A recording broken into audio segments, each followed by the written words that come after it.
standing in a gloomy tiled kitchen. Her hair, shining the same color as the copper pans hanging over the blue and white ceramic range. To Nicholas, she looked for a moment like a portrait by Jürgen Rode, the Danish realist. It was a real moment, caught in time, but other more urgent realities were pressing in on it from all sides. The clock, striking 3 in the inn's hallway, the heat of the day, the 3 men waiting outside in their Mercedes. And what was even more pressing was the reason why the 3 men were here. Karen said, "Are you all right? You look as if somebody just stepped on your grave." "I have to make a phone call, that's all." "Mrs. Nexo will want you to drive into Randa's and find those pillowcases for her."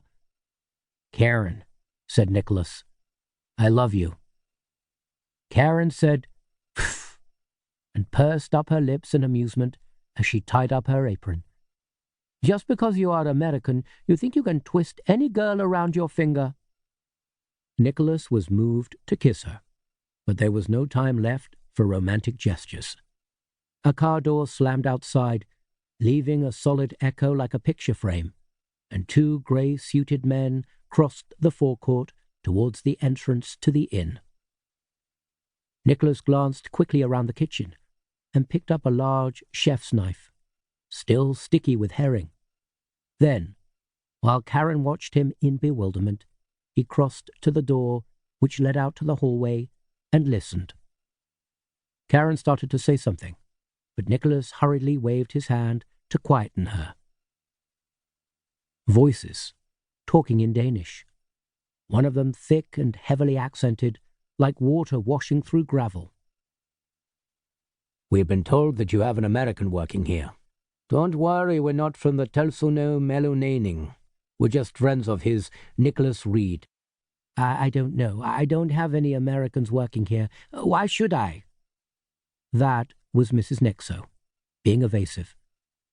Mrs. Nexo had been taught by her late husband that there are only 2 kinds of people in this world, sellers and buyers, and that sellers should never give anything to buyers for nothing, because that would destroy the integrity of world commerce, not to mention the balance of payments at the Verwitsten Inn.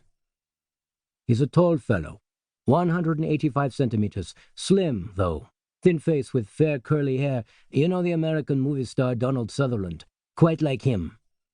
A silence. Somebody coughing and shuffling their feet. Then Mrs. Nexo saying, No, nobody like that here. Are you sure it's the Verwitsten Inn you want? Have you tried further up the road?" "Verwitsten Inn, that's what we were told. No mistake." "Well, I'm sorry, I can't help you." Somebody saying something quickly in another language, indistinct, but probably Russian. Then the gravelly voice saying again, "It's most important that we talk to Mr. Reed. It's his mother, you see. She's been taken critically ill. She doesn't have long, and if we can't find him, well—" Another pause. Nicholas strained to hear what was going on, but the Volkswagen camper had suddenly started up in the forecourt outside, and if the 3 men were saying anything to Mrs. Nexo, it was impossible for him to make it out. Karen said anxiously, "Nicholas, what's happening? What is that knife for? Nicholas!" Again Nicholas waved her into silence. The Volkswagen's engine coughed and died, and the driver almost immediately started it up again. But in that brief intervening second of silence, Nicholas heard Mrs. Nexo say, 3,000 krona? What do you expect me to tell you for that?" Nicholas moved away from the door, stepping as quietly as he could on the kitchen's shiny tiled floor. He took Karen's wrist and said to her quickly, "Don't worry about the dishes. I have to go, but make that phone call for me, would you? Call a man called Charles Krogh in Copenhagen. You can usually find him at the Kerpenhauner bar in Gotherskell. Here, write the number down, 211801.